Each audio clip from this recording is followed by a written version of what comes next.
So, the good news, I think you missed this. Today might be a little bit shorter. I say that, but I've got 5 pages of notes, so who knows.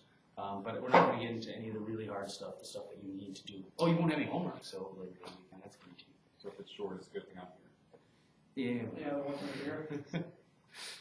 It's still important stuff. So the hardware they actually put it up on patents. All right, so. Yeah, Dan. Yeah.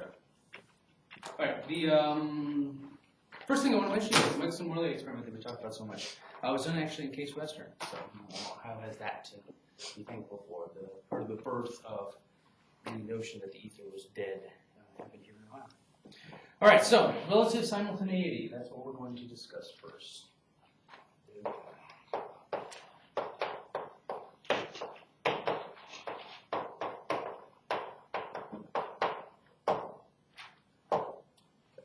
And so we need a definition. First definition is an event. Okay, we're not going to use this word carelessly. This means something very specific. And it won't make sense until we start working with this. Okay. Is anything with a location and a time?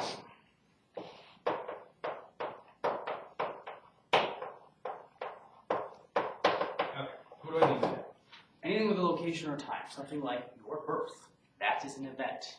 Okay, that happened at a certain time, the doctor said, and in a certain location. And I highly doubt that anyone's running around saying, no, that didn't happen, or that it happened at a different time than you were saying it did, unless you're trying to present a fake ID or something. Okay, everyone agrees it happens. Nobody's arguing with you or where it happened, unless your name's Obama. So. Those things aside, we can claim that to be an event. Everyone agrees on that. Okay, that's important though. Specific location, specific time. I was trying to think, let's take an example of a geyser. I was trying to think of another one, but your book's example of a historic geyser is actually a really good one. A geyser is something that has a specific location, and every time it has an eruption, that's a different event. So event, event, event, same location, different time. So, why does this matter? All right, let's come up with an example problem. We're going to deal with Anna and Bob again. We'll do Anna and Bob for the whole class. So, we've got Anna. She is on a cart, moving along as such. And here she stands, and she has really long arms.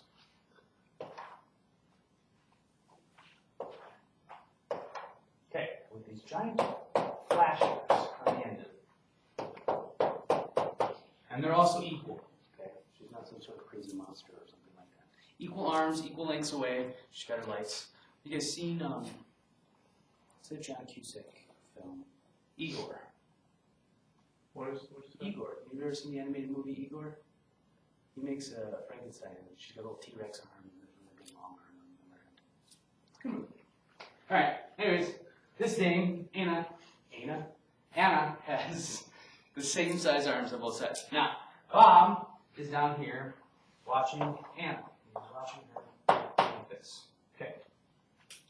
And he is watching her with these flashlights. So, she is moving to the east. Off she goes on this cart. Now, from her point of view, what she's going to do is she's going to flip the switch on both of these flashes at the same time. Okay. So, she has these two flashes, so she flips the switch. The light goes off. She sees the light reach her face at the same time. The light gets to her face at the exact same time. No surprise here. All right, so now we have a couple choices for Bob. Bob is watching the flashes. Okay. He's watching the flashes and only the flashes. When the flashes go off, he's watching the flashes. Sure. Let's see. If we accept Einstein's second postulate, which is what? That moves at the same speed. Here we go. Second postulate. Okay, so this is what we're going to assume. Einstein's second postulate. His first one, remember, was all about. I'm just going to put this up here in a box. The first one was what? E equals MC squared? No. We'll get there in this class.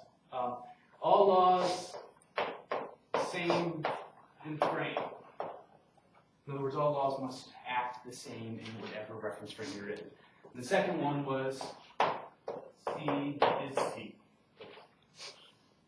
Yeah, accessory stream fall. C is C. Okay, so now if we accept Einstein's second postulate that the speed of light moves the same in all principles, we have a couple different options here for Bob. Okay, let's first assume right off the bat that Bob sees,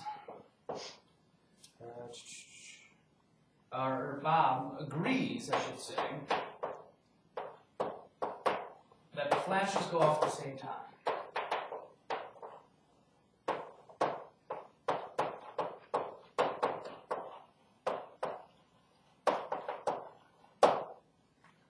Okay, so the flashes go off at the same time and saying, yes, this happens, I agree with Anna, I see this at the same time. Now, some short time later, okay, we're assuming that Anna's moving at a slow speed. Now, when I say slow, it can even be up to a fraction of the speed of light, I don't really care. It can be 0.1 c, as long as it's not actually c. Alright, that happens. Drinking tea and teaching quad and becoming napper. If that happens, we're going to say that Anna has now moved down here and up. So she's moved down this way and has other problems. And had a food production. Yeah. Okay. So in some short amount of time, she's moved like this after the flashes went off. Now here's the problem. From Bob's point of view, he's looking at this. Bob's happy. Sort of. So Bob's looking at this. He sees this flash go off here. Okay, this was the first flash, and he sees this flash go off here. Okay, no problem. What ends up happening, though, is he looks at this and sees that this flash has to travel a length here, which we'll call L1, and this flash, being right here, only has to travel this length right here, which we'll call L2. If he agrees that the flashes go off at the same time. Now, here's the problem with that. If that's true, they have to go different lengths, all right? We can say that C is C, okay? So we could say that for length 1 times our speed that we're going, actually it's going to be my distance over, I could say that my change in time 1 is going to be equal to my distance L1 over C, and my change in time 2 is going to be equal to L2 over C. C is to be constant. In other words, necessarily the change in time for 1 is greater than the change in time for 2. Bob says that they don't both flash at the same time at her head. Okay, and this is a problem. It's a contradiction. This either happens or it doesn't happen. Now, before we go any further, we have to understand this concept of the event that I was talking about. What is an event? What things are here are events that everyone has to agree on? Same time and place. Okay, same time and same place. So what two things are at the same time and same place? When the lights go off, it's one of them. Okay, two events, two different locations. That's the problem. Okay, and we're going to get, that's what we're going to be spending all of today talking about, is that we got to separate this idea of all at once. So what defines the location? Because you can, what if you can see both of them at the same time, then Doesn't matter. they don't. Nope, it's two different locations. So this is an event and this is an event. From Anna's point of view, they happen at the same time. Okay, and he obviously has a viewpoint on those events. Now, the thing that's different is that here when the flashes get to her head, that is one location. So it's two flashes getting to one point. Okay, so multiple things can happen. That's fine. But multiple things have to happen at the same place and at the same time. That's why the event thing is kind of important. Multiple things, same location, same time. And that gets back to this. We'll hold on to this. All right, so this is an event. So this is a contradiction because everyone is going to agree on individual events. In other words, Bob's going to see this flash, and he's going to agree that that flash went off at a certain time, and so will she. And he sees this flash, and they agree about that. They just don't agree that they have the same time because they're separate events. Okay, so here, they're both going to agree that this happened at the same time. There's no way the flash could get to her, well, the flash could get to her head without him seeing it as well. Same location, same time. Okay? So, there's our contradiction. That's our problem. So, we're going to say that this can't be the case. this is wrong. It's not possible, assuming that we accept Einstein's postulate. So how do we resolve this? Okay. And there's a couple things that are true here no matter what we look at. If we look at this, we could say that yes, if this flash went off here and it has to travel this distance, this flash went off here and has to travel this distance. First of all, why do those distances matter? Shouldn't it be that the light had some sort of initial velocity this way, so it's actually traveling upstream or that way? Why do the distances matter? What do you got? Because light doesn't change speed, right? Okay, because light, like sound, and this is the real problem why they wanted to go for the ether. Remember, sound has to travel through the medium. So if the medium was going this direction, then this whole problem would be pointless. If the medium was moving with anion, then the problem would be pointless. The thing is, the speed of light doesn't actually travel through medium, so it doesn't matter. But it still behaves as a wave, as though it's moving at c wherever it's at, so it doesn't matter. I have a feeling I might confuse you guys with that. Point being is that from her point of view and his point of view, when this goes off, okay, from here, it is going to travel from C from this location. It is going to take some finite amount of time to get here. Even light is an instant. It takes some finite amount of time. In that finite amount of time, this person's moved it here, this L1, so it was traveling at C for this length from Bob's point of view. That's a fact. That happened. And the same thing over here. This one is traveling at C going this direction, and it just so happened that Anna got a little bit closer when this happened. Okay. Now, getting back to this idea of the event. The problem is she says that this event, she gets these flashes at the same time here, and he's seeing that as well. Okay, he's saying that that happens. What does that tell us? What must Bob see regarding these flashes? The initial, when they first went off. You see two separate flashes? He has to see two separate flashes. Which one went off first then, from his point of view? The one over here. Mm-hmm. The west flash must have gone off first. And the reason being is that even though this is where our postulated when we came up with this time thing that we said that time 1 is based on this, time 2 is based on this. This is still true. We can't change this. There's a finite amount of time it took the light to get there. So since T1 is greater than T2, the only way this could have happened is if from Bob's point of view, the westward flash went off first, which is what would happen, okay, from his point of view. Okay, so something else that I want to talk about this. Here's kind of a confusing part. Now, let's say Bob's standing over here. Okay. He doesn't have as good of a view. He's not as happy about it. So he's looking at this. When the flashes go off, we're saying that he sees the westward flash going off first. Now that seems odd because the light has a farther time to travel to his eyes than it does back here. And that's the first thing that students usually are concerned about. So for everything else that we talk about, now we need to get a simpler idea going.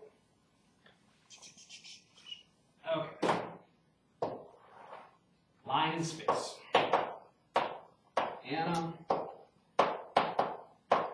Anna's Bob's. Okay, whenever we talk about this, we're going to talk about a frame of reference. We're going to have one of them that is moving with respect to the other. It really doesn't matter which one's moving. But we'll just pick one of them. Now, if Anna's is moving this way, whenever we talk about events going on, we're going to assume that Bob is at all locations within his frame of reference, and Anna's in all locations inside hers. What do I mean by that? Okay. In other words, when we first saw these flashes going off here, and like this, we're assuming that Bob Jr., and all of his 18 children are spread out such that they're at exact locations here with perfectly synchronized stopwatches ready to take an exact measurement. So everything in here is perfectly synchronized in this frame of reference. Okay? So whenever we do this, from now on, we're probably just going to talk about Bob and Anna. The book talks about Amy and Bob Jr. to give the other people steps. So there are locations for that. But the point being is that if you were exactly here, what would you see? So we're saying that it doesn't matter if Bob was over here. And the other thing is we're never going to consider the amount of time that it takes light to get to your eyes. So not only we're right here, we're going to assume that these are really close and the flash is right here, and I'm staring at it like this. So we're not going to worry about the amount of time the flash gets to our eyes. We're assuming that when the flash happens, from our point of view, discounting the amount of time it takes to get to us. That make sense? So it's somebody here and somebody here. So it doesn't really matter. So Bob's got his Bob Jr. over here, and Bob Jr. records this flash and says this one went off before this one. And it's the only way that Einstein's two postulates can actually still be held, if that's true. Okay. This been tested, like the flight. Yes. Super slow. Oh, no, we'll get to this in a little bit, and it'll explain things, but you got frames of reference. Atomic clocks, we could do this. In fact, there's videos, I do believe, on YouTube of if you just take a plane that's doing, about Mach 3, and you put an atomic clock on it, and you have one on the ground to show it, fly it around the Earth like 2 or 3 times, bring it back down, the clocks will show different times. It's absolute fact. It's not even just an experiment. We can show that this works.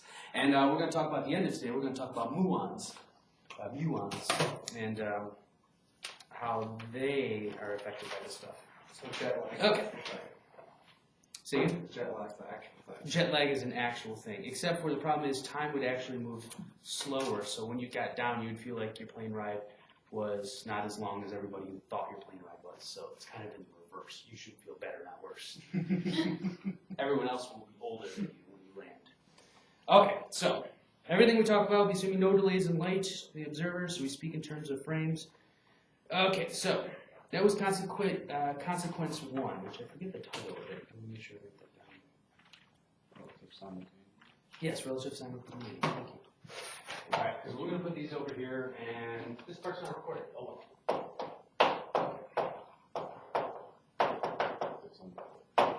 oh, you have it over there. Too bad. I'll put it over here.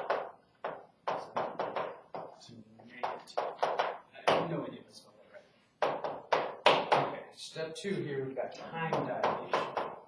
Okay, just like in all physics and chemistry for that matter, all people that are doing this like to make themselves sound smart, so they use fancy words for something that's really not that complicated. Relative simultaneity is the idea that 2 events, if they're having a 2 frames of reference, being separate events, don't necessarily occur from both people's points of view at the same time.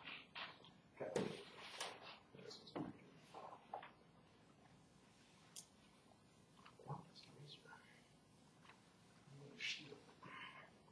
Can you say that again?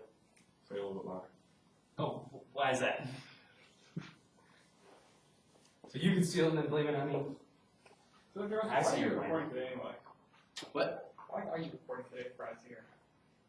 Because people said to record it. And we also still have missing Not a big students. deal. In the event that you want to go back and listen to it. And we do have missing students. Yeah, Drew, where were you? Honestly, it's a bad story. Don't worry about it. I'm good then. Okay. Consequence 2, time dilation. All right, so we've got Anna again. Here's an interesting one. Anna's less interesting now. All right, and we've got Bob watching down here. Bob watching here. Anna is taking a laser pointer. I'm going to use a laser pointer. We won't use a flashlight, but I think flashlight's slightly confusing. For reasons I won't go into because I don't want to confuse you. If she shoots a laser pointer, it's a straight down beam, okay, if it goes down. Now, it's going to pass a certain length, and this length is going to be h. Down it goes, and comes back up, right? So what's my total path length for the laser once it gets back up to the laser itself? So it's just staying on the mirror? Yeah, it's going to hit a mirror. Sorry, I should mention that. There's a mirror down here. Laser's going to hit the mirror, it's going to come back up. When it gets back up to the laser, it's going to total path length of 2h. Okay. So, the amount of time that it takes is going to be equal to what? Jared, you got this. So,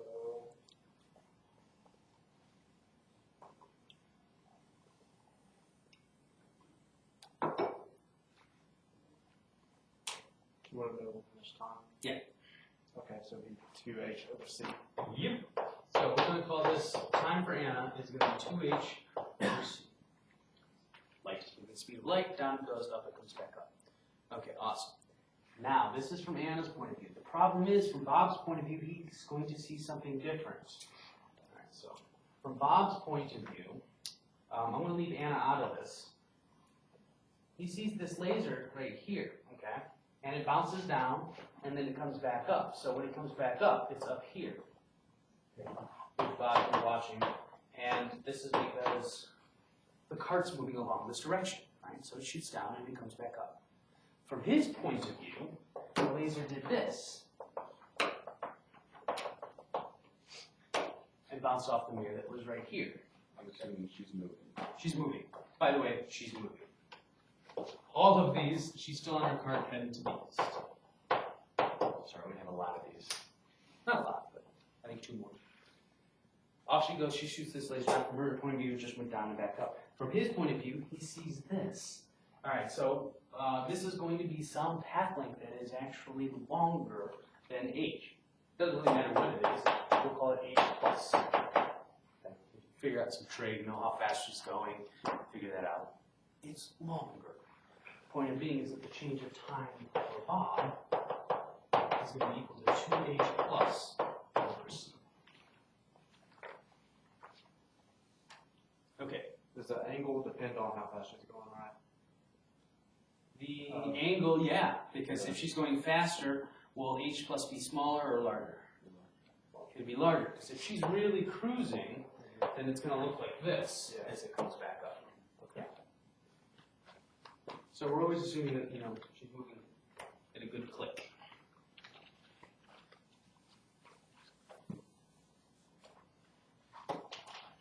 Which is probably why, after 2 or 3 experiments, anything that wasn't aerodynamic on her was lost. So, okay. So what does this leave us with? 2 events. All right. Where do I move this over here? Sure. Time dilation. All right. Wait. Well, actually, let's get back to this. Before I define it, we didn't really come to any conclusions. We're saying that this is h plus, that this takes a certain amount of time. Okay, so does that mean that Bob doesn't see these events the same way as she does? Are these the same event? The laser being shot out of the thing, and when it comes back, are these the same event? Why or why not? No. Okay, why not? From Bob's perspective, it's 2 different locations. Okay, I see what you're saying. Okay, from Anna's point of view, it's 2 different times, though. So, Anna's also arguing that this is event 1, as it comes up, and then as it comes back up, this is event 2. So from Bob's point of view, 1, 2. Are these events the same? Why? With my 1 and 2? Yeah. They are. They are the same event. Okay. So when this laser gets back up to here, it's at a single location at a given amount of whatever time it is. Now we're not talking about the relative, what happens in between these 2 yet, but we're saying that this is an event and this is an event. Now from Anna's point of view, everything that we've shown right here, it takes this much time in between the events. From Bob's point of view, it takes this much time, which is more time. Okay? And all of this is true since they're the same event, which is the question you always want to be asking yourself. So the net result of this is, and we've got yet another rule, 2 events. And I should have written the first one over here that I wrote all the way over there. Oh well. Okay. 2 events occurring at the same location, which by definition is an event anyway.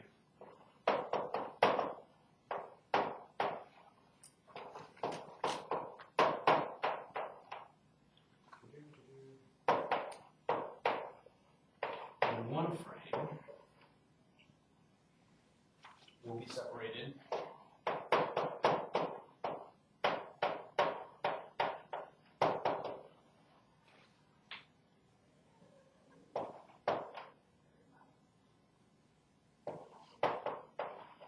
Separated by a longer time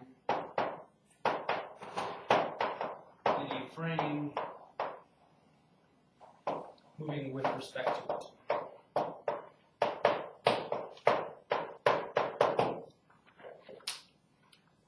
Two events occurring at the same location, 1 frame will be separated by a longer time in a frame moving with respect to it. So this is the interesting thing. Okay. And what doesn't matter is whether Anna or Bob is doing the moving. Okay. So this gets confusing on a number of fronts. Let's get another good example. Your book gives an example of brushing your teeth, so might as well stick with it. Let's say Anna is on a train car now. Okay. She's on this train car. Off she goes. She's in here in the window, and Bob is now got his little son, Bob Jr., to help keep on Anna. He's a little bit squattier, bigger head somehow. That's what he's doing. So here's Anna, and she's in here. She's brushing her teeth. She's brushing her teeth at exactly noon. It takes her exactly 30 seconds to brush her teeth. The dentist doesn't like her. What did you say? Bob is definitely a stalker. I don't know how, when I think of all these entertaining things when I'm going through, I'm like, Bob is really creepy through all these examples. All he does is stand there and watch her. So, Bob Jr. seen it at the same time. Okay, so with Bob Jr. is I mean, he's the same frame. same frame of reference. Okay. So his clock is identical to his dad's clock. So what happens is she's brushing her teeth, brushes her teeth. She's got a stopwatch. Go for 30 seconds. Okay, instead of 3 minutes like she's supposed to. She does it for 30 seconds. So when she's done, she stops. Right as the second she stops, Bob Jr.'s right here and sees the toothbrush go down. Bam!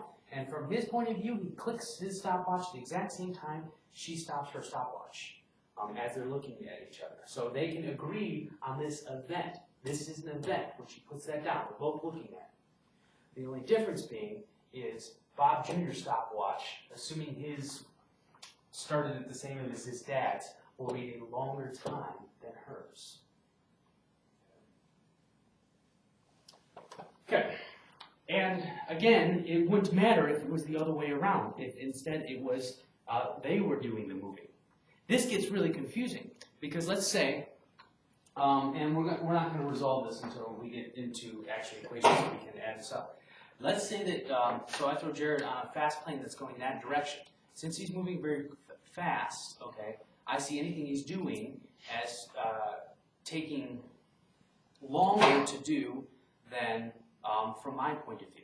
What I think I'm doing. Than what you think you're doing. So if he's taking longer to do it, what I'm basically doing, and this gets to the whole age idea, it looks like he's aging slower because it's taking longer for anything to happen from my point of view. Now the weird thing is it doesn't matter which direction it is from. From his point of view, he's seeing me age slower, and it looks like that. How on earth can both people see each other age slower? That's the really confusing part. What do you got? Wait, is it because that it's depending on who you're, like, to each person, the one moving, like to Bob is, for Jared, you're moving, and to him, and to you, Jared's moving, right? Right, and that's the idea when we talked about relative frames, that there is no thing as a true zero frame. Everything's moving, and it's just one thing's moving with respect to another. So from my point of view, Jared's moving. From Jared's point of view, I'm moving. But we're both aging slower than the other. How can I feel like I'm older looking than he is, like that I'm aging quicker, if you will, and he can look in the opposite and say the same thing? The key to it is none of it really matters. The whole crux of it comes back as to what happens when we slow down and put ourselves into our time frames again. Okay, when we try to merge back into the same frame. What's going to happen is I'm going to watch you age rapidly. When you slow down and come back to my time frame, I'm going to watch you catch up in all of the years over that amount of time as you're changing speeds. And you're going to watch me do the same thing. Okay, this is what is known as time dilation. What do you got? That's the twin paradox, right? Yes, and we're going to talk about the twin paradox. Okay. So we just haven't got to that yet. So so that's the same if you're just standing there watching a plane go by and I'm on it. When I come back to you, even that you're not moving, but I'm moving, it does the same thing. No, well, in that case,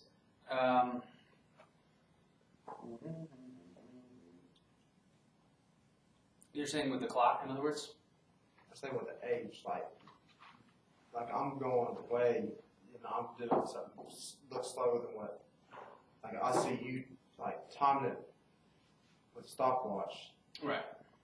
how long it takes me to brush my teeth, Right. which you time it to be 33 seconds to say if it actually takes me 30 seconds to do it. Right. So when I come back, that 3 seconds difference, I see it speed up. It's going to speed back up. So then, yeah, what do you got? Okay. Alright, I think I'm what else. So is it because like the aging quickly thing? Is that because even though you move fast, you're slowing back down to what we consider, let's go with normal time, normal or whatever?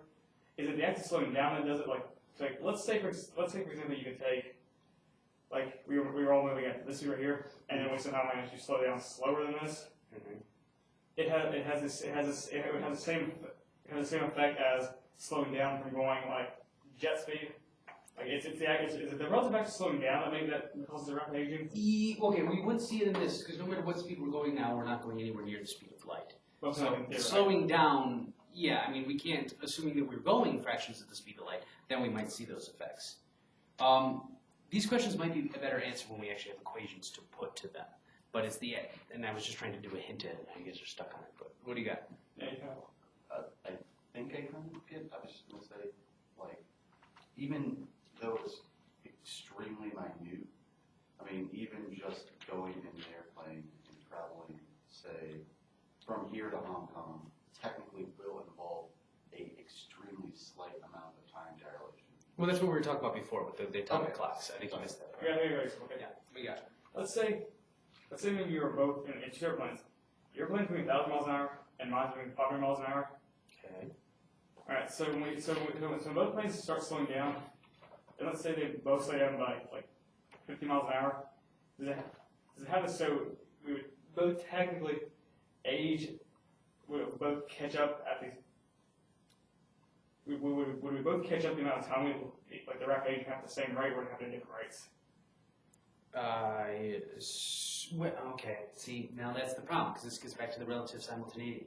The same rate as what I'm watching or what you think you're doing. Because here's the thing, from my point of view, it looked like Jared was young, okay? And then he ages rapidly. The problem being is that from his point of view, time was going along in nice even clicks. He doesn't feel like he aged rapidly. It's just that's what I thought I saw, okay? As the time gets switched, yeah. So could it kind of be represented as an exponential graph? As time being the x-axis and age being the y-axis? Oh, the faster you go, yes, I see what you're saying. So As you're in, slowing down. It's all the same time, but say, like at 30 seconds, all of a sudden it grows exponentially by like a factor of 100. Yeah. And you go back to the same time and age there. Right, but if you want to come back, then you're going to end up doing the exact opposite. So if you want to come back down the exponential curve, then you're going to exponentially age quicker. Yes. So that's where it comes down to. It's a good way to put it. Makes sense now. Yeah, and actually we will see it's an exponential. The Lorentz transformations are a function of an exponential based on gamma, which is we'll get to here in a little bit, and it's based on the speed that you're going with respect to c. So yeah. Okay. Don't do that again. All right. So You should use this by now from us. yeah, I suppose so. Well, so be it. I have to. It's like pulling teeth to make her talk at all. So. It's a little bit different. Yeah, I don't know. Did you talk at all in 2212? Honestly, called on you. When you get like started something and expect to ignore half of it, which we're put up there. Okay. Alright, I'll take it later. Alright, so the next idea is consequence 3 is length contraction. What am I talking about with this? Alright, let's do the same thing. Let's say we've got Anna, and she's on her train car that is moving along, and we've got Bob here. Now, this time, Bob's the one with the object, okay? Bob's holding a big sign for Anna.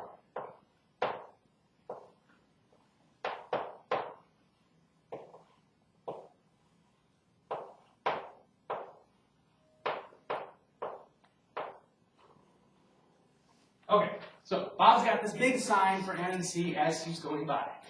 Now, the question is, how long is this sign? Okay. So, from Bob's point of view, he could just take a tape measure, obviously record the amount, the length it is. Oh, but Bob's a physicist, he never does anything the easy way. So, instead, what he's going to do is he is going to wait. Here's Bob with his sign. I'll draw it this way. His arms are detached, apparently. And he's going to record when Anna is here, at this point of the sign, and then when she's here, at this point of the sign. In other words, she's always on her cart, but she's moving in this direction. Now, if he knows two things. One, the speed that Anna is moving relative to Bob. Okay, we're going to go ahead and call that v. Alright. And the other thing is, he can record these as time events, right? The amount of time that passes from one thing to another. Now, the first thing we have to conclude is whether or not these are the same events or not, from both of their points of view. Okay, why not? Because it'd be too simple if they were same event. No, same events again. Yeah, in this case. Because up here at the edge of the sign, it's one location, one time that they're both seeing this happen, and one event here. Okay? What ends up happening, and that's what it always has, if you can pin down an event, it's the relative time that happens between them that changes everything. So it's kind of like each event's kind of like a photo. Exactly. A photo's a perfect way to do it. Yeah. What do you got, Drew? Like that, with the name like that, weird arrow idea, it's kind of a side thing, but like, so it's like one single instance where nothing's moving, it's just, this is some moment in time where things were at their positions. Arrow, I don't know. I think it's like Zeno's paradox or something. I don't know any of these things, but it's like, it's a weird argument, like nothing can be moving because everything's fragments of not moving.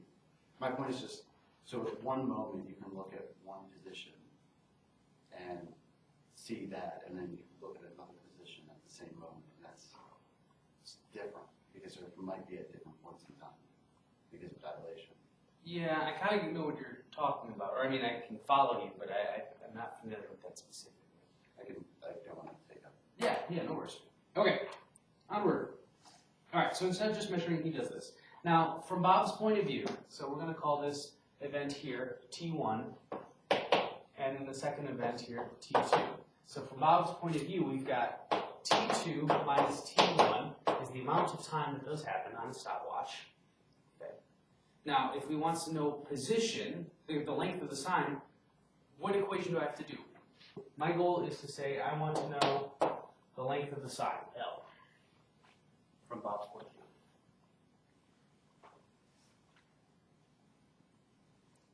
Same equation, the only equation we can use. So you take the velocity divided by the time. Okay, velocity divided by time is not length. If you think about that, that's meters per second divided by seconds. You get an acceleration if you do that. So flip that. Which is to say, Wait, divided by time. length divided by time is a velocity, but we're looking for length. Seconds divided by velocity. Nope. Write down the units. You can do this. Brad, you can do this. What do you got? I was still drawing the picture. Wait, velocity divided by time. That's Velocity divided by time. Every time you get caught on. You know what?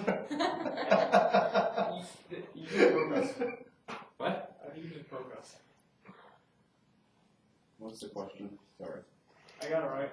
What? Oh, speed time, velocity time speed. That's Velocity velocity times. I thought it was velocity divided by time. What's the Ta-da, to get length. Man, guys.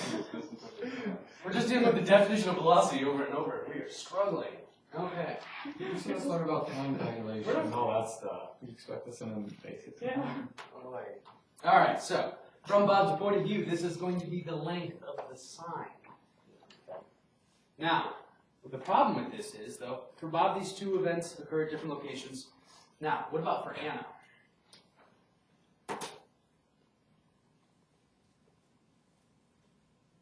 Well, are they different locations? Yeah. Why? She's moving. Okay. At different times. Okay, different times, definitely. But it's actually not a different location. See? We've got our Anna puppet here, who's actually separated in the waves. And we've got our Anna puppet over here. It's the same location from her point of view. It moved. So the one edge of the sign came by, bam. The next edge of the sign came by, bam. And that happened again. So it's the same location for her. Just different times. This is the equivalent of her brushing her teeth. She was brushing her teeth right here, started, and stopped. The location was the same from her. It was a different time. Okay, so what does that tell us? Well, same thing we've got over here. Now we can go back over here, and we can say two events occurring at the same location in one time frame will be separated by a longer time frame moving with respect to it. Okay? So, from her point of view, all right, two events occurring at the same location. So which one is that true for? Yeah. Okay, so are these farther apart or closer together? They're the same, aren't they? No, from Anna's point of view. Okay, so we got to look at this. Two events occurring at the same location. Anna sees them happening at the same spot. She's passing over both edges. Now, there are different times, obviously, but two events occurring at the same location in one frame. Anna's will be separated by a longer time in a frame moving with respect to it. So Anna's time to go by the frame takes longer than what Bob thinks the season go by. It's gonna go by less time, isn't it? She sees it both at the same time. Yeah, she's going to see it as a shorter time. See, one frame will be separated by a longer time in a frame. So she's gonna have to decide a So smaller you than what Bob expect to hold on to Bob.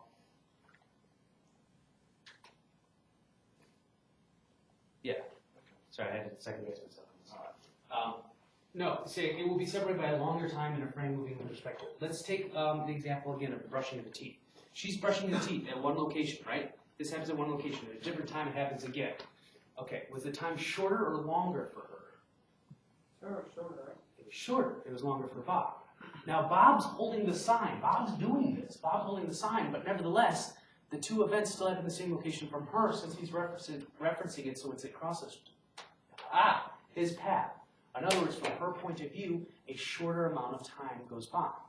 So when she does this, she says this T2 Anna minus T1 Anna from this times the velocity. They see the velocities being the same. It's because it's with respect to each other. Is equal to length of Anna. Length of Bob is necessarily going to be greater than length of Anna because she says a smaller amount of time. So whoever is moving, it's going to seem like it's taking less time than the person not moving. Yes, but it's going to be in both ways. And this is the key is the same location part. Okay. So that's what I'm saying. If you're just moving with respect to each other and just watching something happen, if you're doing something in that location, okay, that is still true. But let's say that I'm watching you drink your Mountain Dew as you're going to do that, as you're moving away from me. To me, it seems like it takes you a really long time to drink your Mountain Dew. Meanwhile, I'm over here drinking my tea. You're watching me drink my tea. It feels like it's a really long time drinking my tea. Because they're two different events, and mine's happening at my location not moving, and yours happening in your event not moving. Okay? So this is what's known as length contraction, though. And this is a really important one, a very important one. That if this is true, it's part of what happens with the time dilation. It's just the result of that the length contraction gives us. Where's my yeah, we got David. Okay. So, alright, so I don't know what we're going to. The way people determine the length of how many meters is the time it takes for a pendulum to move a certain distance, or the time it takes for it to move a certain distance. But from what I'm saying for all this, that can't be exact because if you're moving, then that's going to change what the length of a meter would be. Well, it depends. Are you measuring this in a time frame? This only is an effect when you're trying to measure something that is moving in a different frame of reference than you. Not only a different frame of reference, but that frame of reference has to be moving near the speed of light. No. So, in other words, if you're measuring a pendulum that is moving back and forth, is it on a train car that's moving near the speed of light? If not, then you can say that your frame of reference, especially if it's a pendulum because it's sitting still, is oscillating about a single point. When you want to reference a pendulum, you're looking at where it's swinging from. Okay? This thing's moving back and forth, but it's referenced to the point that's hanging from, which is in your reference frame. Okay, so it's not affected by this. So it's not affected at all by this. But it's moving. But if it's moving, if that center point is moving, and you're trying to measure, you're over here measuring it, and I shouldn't say running along because then you're back in the time frame. You're measuring it right here, and then you have Bob Jr. measuring it when it gets over there, okay? And then you have those clocks are perfectly synchronized with each other. Then you're going to see the difference. Now let's say it was, like the distance at which a hydrogen atom can move. Now, does that, like if maybe when you go to the distance a hydrogen atom can move in black time, Hydrogen atoms, everything? Yeah. Okay, sorry. Now, so would that be affected by all this? Yes, and so is muons. Actually, but a hydrogen atom is pretty large. It doesn't move very quickly. I'm sure that thing was. We need to get smaller particles to see this effect. Anyways, okay. I can't really write over here because I don't really feel like betting that far down. So, Bob, she said no, sorry. Okay. So length contraction. Let's put this over here. 2. The length of an object.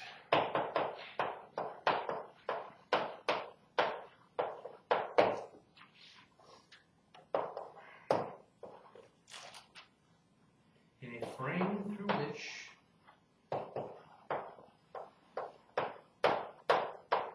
and these are all in your book too, in case you don't want to write them all down. The frame through which the object moves is smaller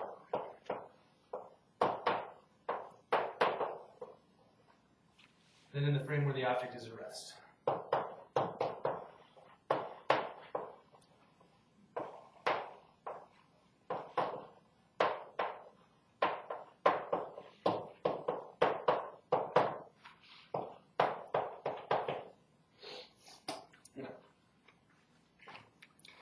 And again, that's not something new. Wow, sorry. That's not something new. That's just a result of the time dilation that we're seeing. Because these time intervals are different, then we're necessarily measuring the lengths different.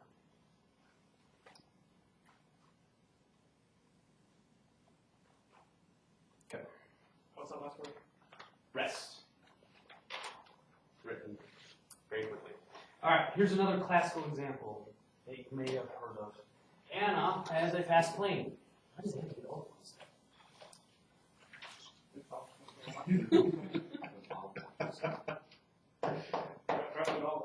Okay, Anna has a plane. All right, at rest. Here's Anna. Here's Bob. Bob has one eye. Okay. They both agree that at rest, okay, Anna's plane is 40 meters long. L is equal to 40 meters. Okay. Bob, meanwhile, has a hanger.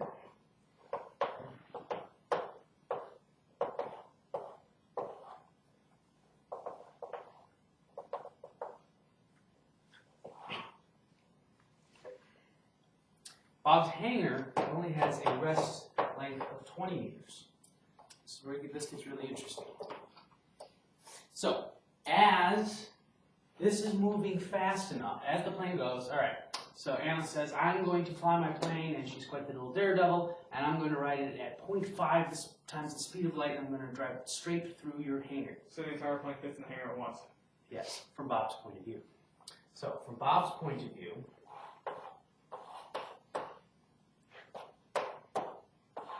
he sees the plane is putting, and it fits right in the hangar. Actually, I should have drawn it smaller because it looks like it's a Because of the speed. okay, because of the speed and because of length contraction. So he's seeing the plane fitting in here just fine, and within the 20 meters. But according to her, it's the exact opposite.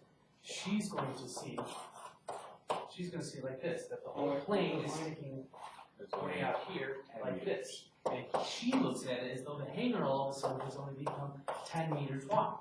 It's a classic problem. He says it'll fit, she says it won't.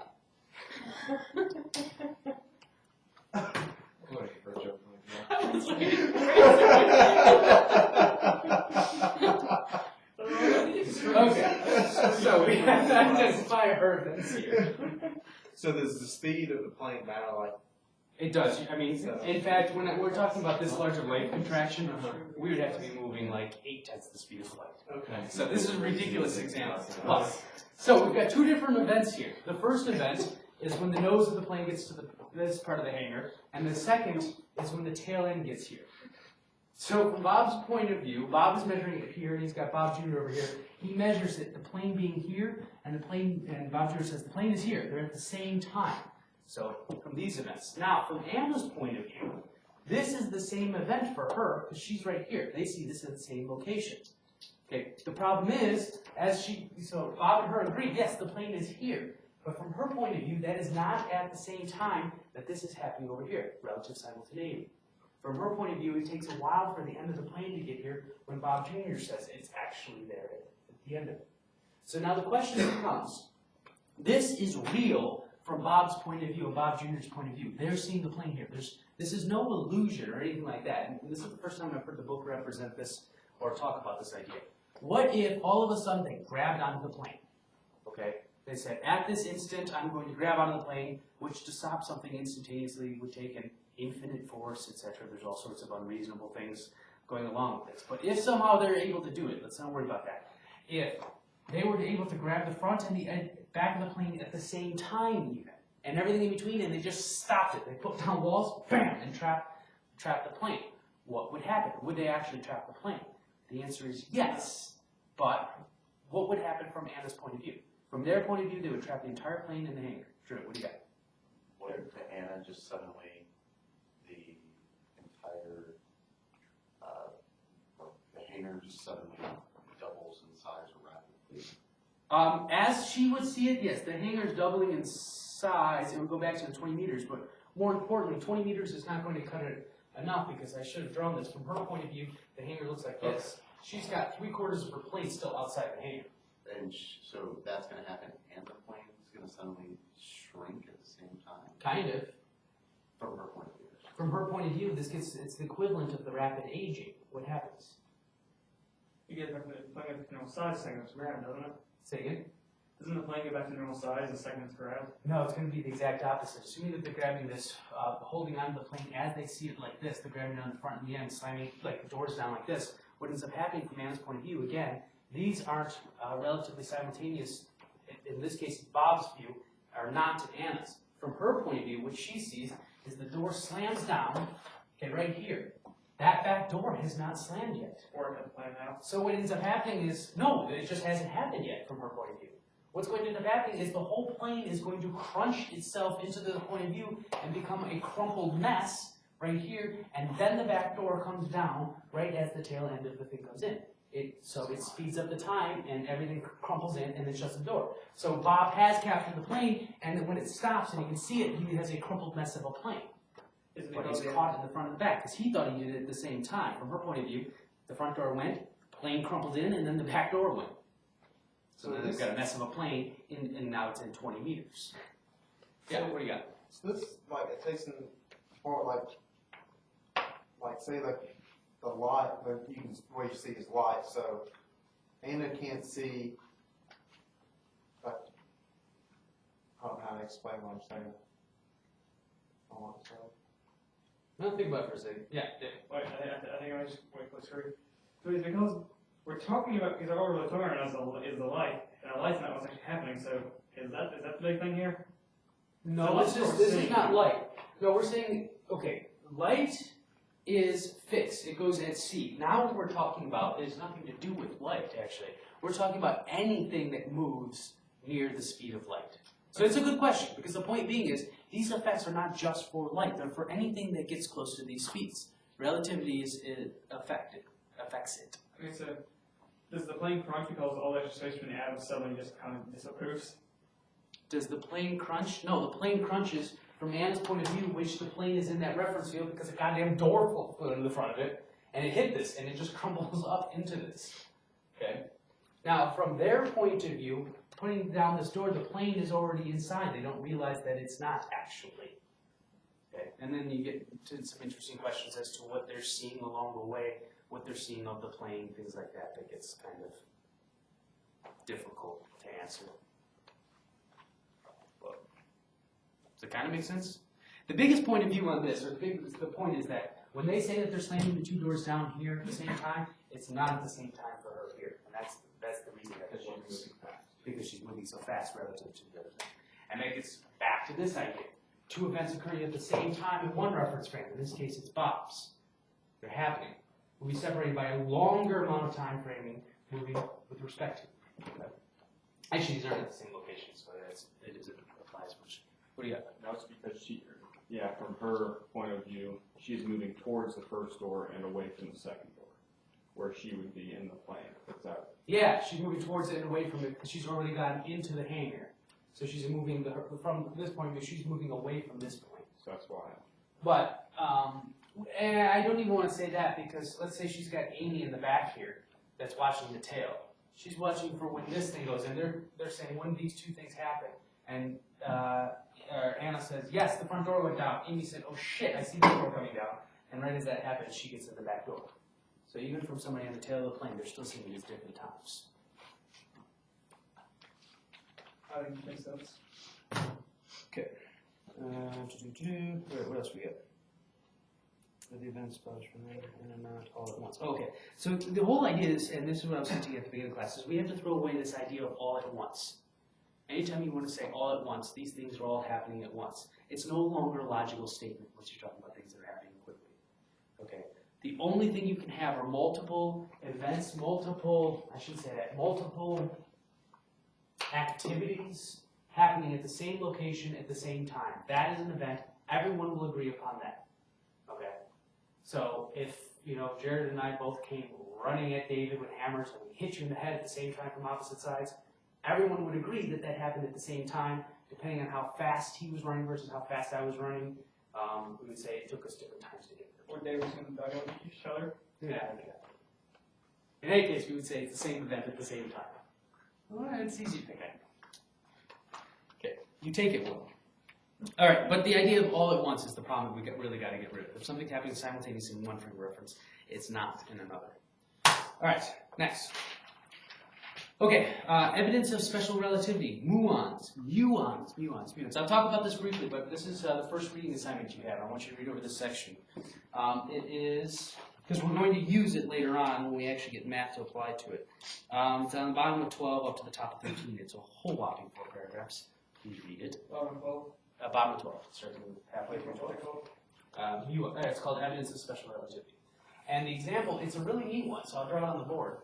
And you can read more of the details about it. So, okay, so we have gamma rays that are coming in, okay, cosmic rays. Cosmic rays are coming in, they interact with the atmosphere, and they shoot off these particles that are called muons. Anybody remember what a muon is? All I'm thinking about is a cow right now. What'd you say? Oh, you're thinking of this, what? A cow. Oh, it's more like a fried egg to me. Well, no, I'm not too sure. I can picture I'm not too Oh.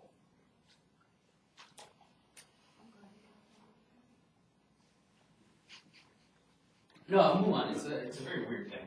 Neutrinos, muons, I keep saying muons. It's got the charge of an electron, but it's about 200 times heavier. So it's a very massive electron.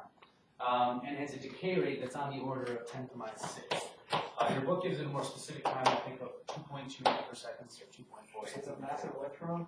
Yeah, it's 200 times that. And it breaks down into a couple of things. It breaks down into an electron, and think of it, it's like an electron welcoming party. It's got the electron and a whole bunch of other junk around it, and as it comes down, breaks off, becomes the electron and a whole bunch of other junk, like neutrinos and other stuff. Anyways, but for a while, it is its own entity, its own particle known as a muon. It only lasts for 2.2 microseconds, as your book talks about. Now, it's up in the upper atmosphere, comes to the ground. Okay, these things are moving at very, very high speed, the speed of light. The problem is, in 2.2 seconds, even at high speeds are moving, there is absolutely no way that it can get to Earth.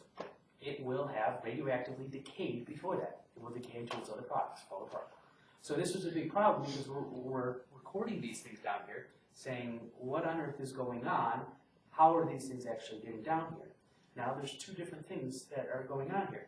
From our point of view, these things are getting down here, and they're moving faster than we would necessarily calculate. That's the only way that they could possibly get down here. From the muon's point of view, though, it's different. From the muon's point of view, it's looking at it and saying, no, I'm just moving this fast. The distance from here to here only feels like it's here. Since the muon is actually moving near the speed of light, it sees length contraction in between its distance and the ground. So it is a fact that the muon still only lasts 2.2 microseconds, and it is convinced only 2.2 microseconds have actually passed in between the time it took off from the atmosphere and landed to the ground. So this was a big problem at first when they discovered this. Yes, it only lasts this long. Yes, we're recording along the ground. How is this freaking possible? And the answer is, well, the Earth shrank so it could get here.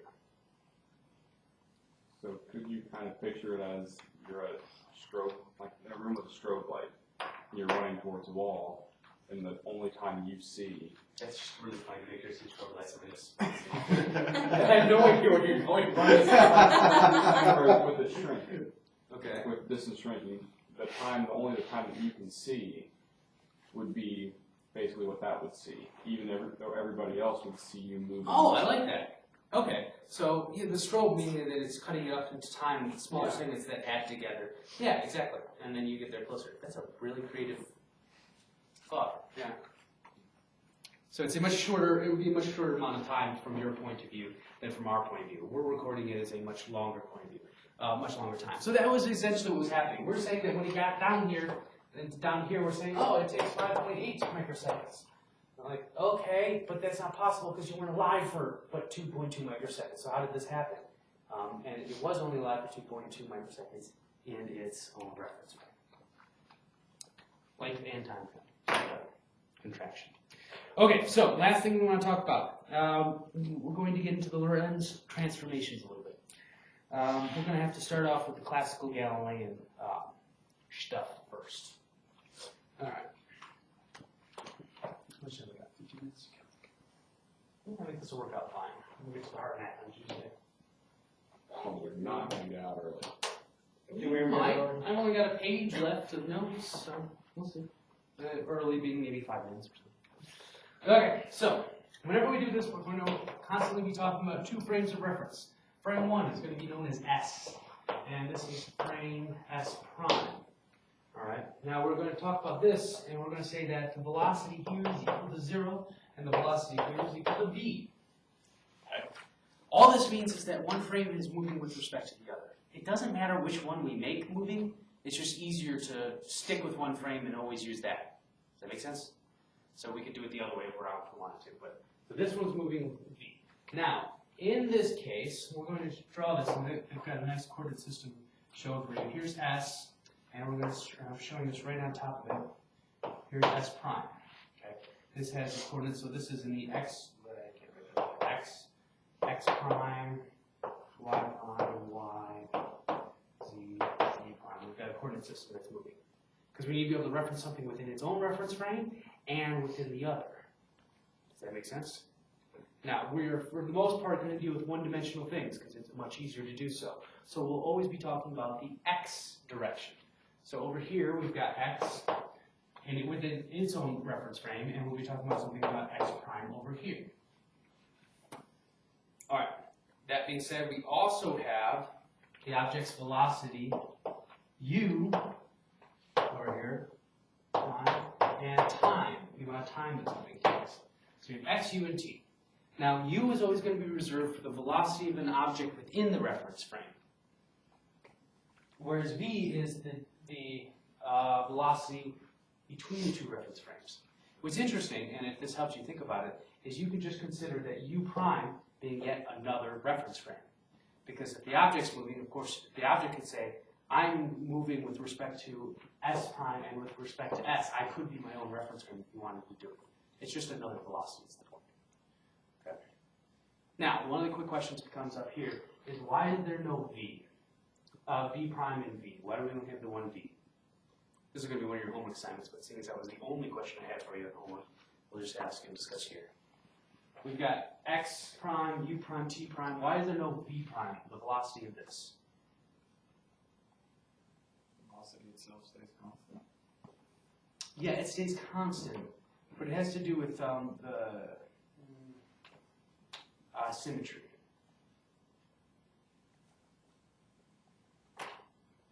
Because we keep talking about everything changing, velocities looking different, size looking different, but v is v in both of them. The way to think about it is think about yourself if we have Anna and Bob, and they're looking at each other. Now, if Anna throws something, she's seeing it as one speed, Bob may be seeing it at another speed, unless it is light, in which case they're seeing it at the same speed. But Anna is seeing herself move with respect to Bob at one speed, and Bob is looking back at Anna, they're looking at each other in the same thing. Remember the idea that we said before that it doesn't matter which frame of reference is moving, whether Anna's moving v from Bob this way, or you want to look at it, Bob is moving v from her that way. They're looking at each other. They're comparing the reference frames to each other, the origins to each other, not another object moving within one of the reference frames. So I'm moving away from you at V, or you moving away from me at V. We agree on that. Does that make sense? Okay, so that's the reason that V doesn't change. It's when something else is going on within it that I see it differently than you possibly see it in your other reference frame. Okay. Now, what we want to do. Okay, the other important thing that we always deal with this, and I hope that I remember to say this, is that T is equal to T prime is equal to 0 seconds when the origins cross.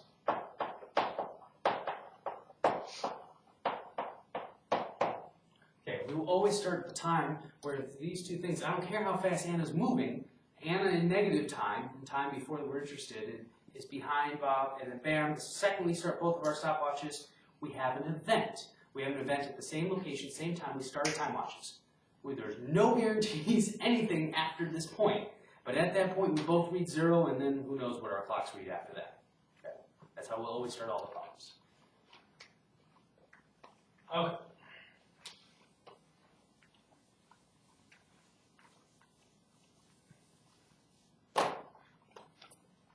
What do we got here? All right, first we're going to do the classic Galilean relativity. And all that means is we're going to look at this in classic physics, how we would relate something from one coordinate system to another. We need a transformation system. Right? If you guys remember this, this is like dealing with matrices and doing transform matrices. And you're lucky that some of you guys can't program, because otherwise it'd make you do that. I think it's fun stuff. All right, so here we got Anna on her card again. In her S prime notation, she's going this way. She's on the hoverboard, so I want to go the other way.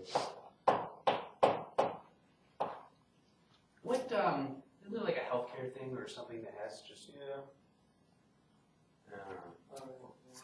Okay, so, Anna's position, X prime, can be represented as what, in terms of that only equation we've used so far?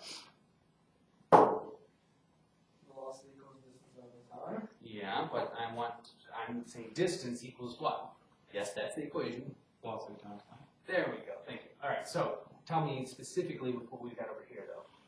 U prime and T prime. Okay, there we go. So, the only thing is, as we deal with this classically, we're going to assume that T is equal to T is equal to T is equal to T. It doesn't matter, there's no change from one to the other.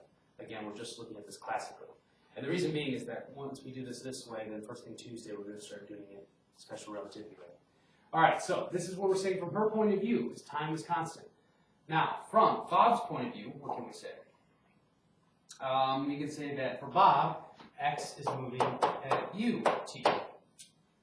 Nothing particularly interesting like that. All right. Oh, yeah. Okay, I forgot to mention. Why is she doing this? Because she's throwing an object. That matters. This is the thing that's moving U. U prime from her point of view. Okay, so we're saying that she's throwing something, and we want to know from her point of view versus his point of view, and classically, what is this going to look like? Okay, so now, let's also reference, X can be represented a different way. X we can say is also equal to, and if we wanted to do this using these coordinate systems, how would we do it? I want to say X is referenced somehow with U prime involved. So I'm saying from her point of view, she's seeing this moving at U prime T. From his point of view, what is the velocity that's moving at? U prime plus U. U prime plus U. U is from his point of view the speed that it's going. We could calculate what that is. What did you say? I was saying the same thing. Okay, U prime T, that's the speed it's going on her, but what else is moving in this? The ball is moving with respect to her. She's moving with respect to him. So that's the extra velocity component that we have to add in, which would be what? Would be right there, U. No, because that's the velocity of the ball. What's the velocity of her? V. V. Okay. So I can't just say V though. Why not? Because this is a position. A position doesn't equal a position plus a velocity. That ends badly. Position is equal to, because it's a velocity times sign, so this has to be a. Yeah, okay. It has to be a velocity times sign as well. Otherwise, the units aren't going to work out for us. So that's another way that we could represent the position of this object from Bob's point of view as she throws it. Okay? So now, if we wanted to be able to convert between the two of them, we now have an answer. I could say that my x prime, in terms of x, how do I put this in terms of x? So I've got u prime t here, okay, which I could solve that one down there for u prime t. So it would be VT minus X. Okay, no, not quite. You had the right idea. X prime is this, right? Oh, X minus VT. There you go. It's going to be x minus b. All right, you guys see what we did there? Okay, so we've got x down here, which is, it looks like it's the same thing as x prime, but it's got this extra component here. So this is going to be x minus vt. If I put this over here, I've got x minus vt equals u prime t, which we can now say is equal to x prime.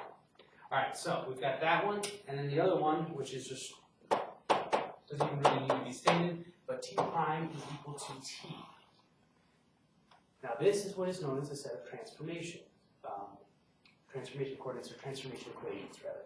Transformation equations are telling us that if we want to know what something is in x prime, this is how we figure it out from the stuff we have in x. There's only x on the side, and there's only t on the side. It's not terribly interesting. It's particularly easy to do. But this is exactly what we have to do now for special relativity. Now, let's say that we also want to include, erase this stuff over here. Let's say that we wanted to include velocity in that, the velocity of the object. Okay. Now, that's, how does u prime, in other words, go to u? What is the equation for that? Well, we can do it the easy way, we can do it the hard way. Let's do it the hard way, because why not? That's a bit fun. Dx prime dt. We take the derivative of it. Same way that you would find velocity normally. What'd you say? I think I just said O'Connor calculus. You got all your calculus? That is not going to bode well for you in the latter part of this course. Okay, so dx prime, which we've already got over here, is x minus vt. We put in here, and what do we've got? Well, I have to take the derivative of x with respect to t and the derivative of v with respect to t. Fortunately, this was just v, so that's easy. What's the derivative of x with respect to t? XT. Oh. What do you got? You got it? Nothing? Zero? No, x right here Oh, is a shoot, I'm function getting of it. t because we got to take it over here. Oh. What's the derivative of x with respect to t? Just u, yeah. So this is going to be equal to u minus v. So we can say u prime is equal to u minus v, which we pretty much could have guessed to begin with. But, now one of the questions you might ask, if you weren't trying to write so rapidly probably, is why did I use this definition of x instead of this definition? I could have used this one, right? Let's go ahead and use that for a second. If I use that, okay, let's get rid of all this. What is the derivative of this with respect to t? Mu prime.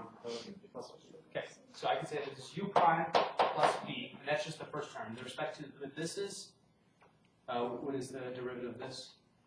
Obviously. Tell me. Right, what's the derivative of this with respect to t? This part. X minus b. Just the minus b part. And it's just minus b. Okay, so now, what do we have with this? The whole point we're trying to get to begin with is we're saying that u prime by definition is dx prime over dt. So we've now said that u prime equals u prime plus v minus v. U prime is u prime. Oh, well, okay, that didn't work out so well. So this is not to say that we can't use that definition, it just doesn't get us anywhere. It just gives us back to our original coordinates. Plus, if we were trying to do that, we were trying to use everything that was in the original coordinate system instead of the prime coordinate system. So now we have a way to go from u prime to v. This is all just practice for the ugliness that will be upon us on Tuesday for this sort of stuff. Okay. Okay, let's see. Yeah, and that's all I really got. We can go over some of the other stuff on Tuesday. Dr. Austin, I'm a little disturbed right now. You want what? I'm a little disturbed right now. Why are you disturbed? Because I said O'Connor calculus. Because I said what? Because I said O'Connor calculus without thinking about it. Okay. I like that O'Connor calculus is an improvement over this. Calculus, wait, I'm confused. Calculus is an improvement? Yeah, because I'm like, that just seems less painful at this point. Sorry.